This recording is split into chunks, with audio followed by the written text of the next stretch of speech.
नमस्कार, आप देख रहे हैं न्यूज वाणी और मैं हूं आपके साथ मानवी ठाकुर। शुरुआत करते हैं आज की खास खबरों के साथ।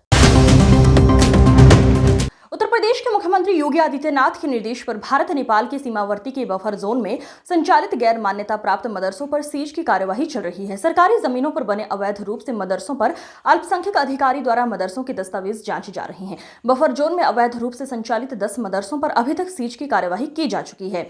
जिले में भारत नेपाल के सीमावर्ती क्षेत्र नानपारा और मिहीपुरवा तहसील के बॉर्डर क्षेत्र के बफर जोन में अवैध रूप से संचालित मान्यता प्राप्त और गैर मान्यता प्राप्त मदरसों पर सीज की कार्यवाही की जा रही है। सीमावर्ती क्षेत्र में संचालित मदरसे अधिकतर आरक्षित जमीन, ग्राम पंचायत, खेत के मैदान और कब्रिस्तान की जमीन पर निर्माण पाए गए, जिनके ना कोई दस्तावेज, ना छात्रों की उपस्थिति पंजिका और ना ही आय व्यय का रजिस्टर है। भारत नेपाल सीमा पर स्थित है।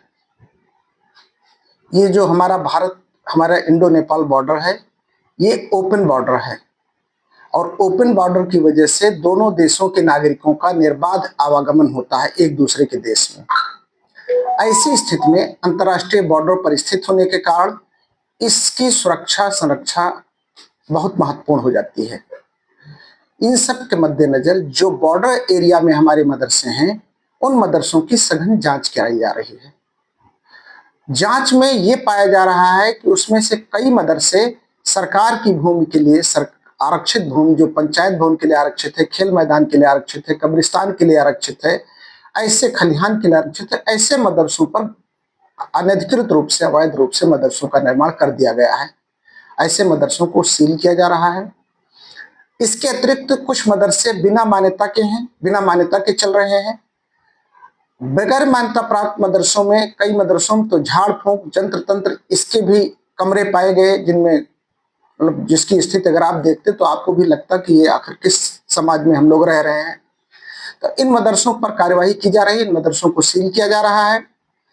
जिन मदरसों को सील किया जा रहा है, इन मदरसों के बच्चों को जो निकटस्थ प्राथमिक विद्यालय है, उनमें प्रवेश कराया जा रहा है। लगभग सारे बच्चों का प्रवेश कराया जा रहा है, शुरू कर दिया गया है। संबंधित खंड शिक्षा अधिकारी को निर्देशित किया जा चुका है। इसके लिए एक कॉमन प्रॉब्लम आती थी, अक्सर हम लोगों के पास कॉल आती थी, मैसेज आता था कि सर हम लोग गैर मान्यता प्राप्त मदरसों में पढ़े हैं और उसकी वजह से हमारे पास कोई अंक पत्र, प्रमाण पत्र नहीं मिल पाया है, और अंक पत्र, प्रमाण पत्र न मिल पाने की वजह से हम लोग पासपोर्ट, वीजा, ड्राइविंग लाइसेंस, इसमें हमको असुविधा हो रही है।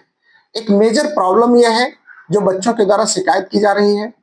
आपके इस चैनल के माध्यम से मैं गैर मान्यता प्राप्त मदरसों से भी अनुरोध करूंगा, निवेदन करूंगा कि कृपया इस तरह के मदरसे का संचालन न करें जो बच्चों के भविष्य के साथ खिलवाड़ कर रहा है। इसमें ये आखिर हम किस समाज का निर्माण कर रहे हैं? हम 21वीं सदी में ऐसे क्या दे रहे हैं बच्चों को? वो बच्चे जब यहाँ से पढ़ करके जाते हैं, बड़ी दर्जाओं में पढ़ करके जाते हैं, तो वो बच्चे आगे की तैयारी नहीं कर सकते, कोई कंपटीशन एग्जाम नहीं दे सकते। एक गंभीर मुद्दा है जो गैर मान्यता प्राप्त मदरसों से जुड़ा हुआ है और इसके लिए जरूरी है कि सरकार भी इस पर पहल करे। तो इन सारे मुद्दों की वजह से अभी फिलहाल हम लोग बॉर्डर एरिया के मदरसों का सघन चिन्हीकरण कर रहे हैं, निगरानी कर रहे हैं, जांच कर रहे हैं। उनमें जो भी अनियमित पाया जा रहा है उनको सील किया जा रहा है। कितने मदरसों से? लगभग 1.5 दर्जन से अधिक मदरसों की जांच की जा चुकी है और 10 से अधिक मदरसे सील किए जा चुके हैं।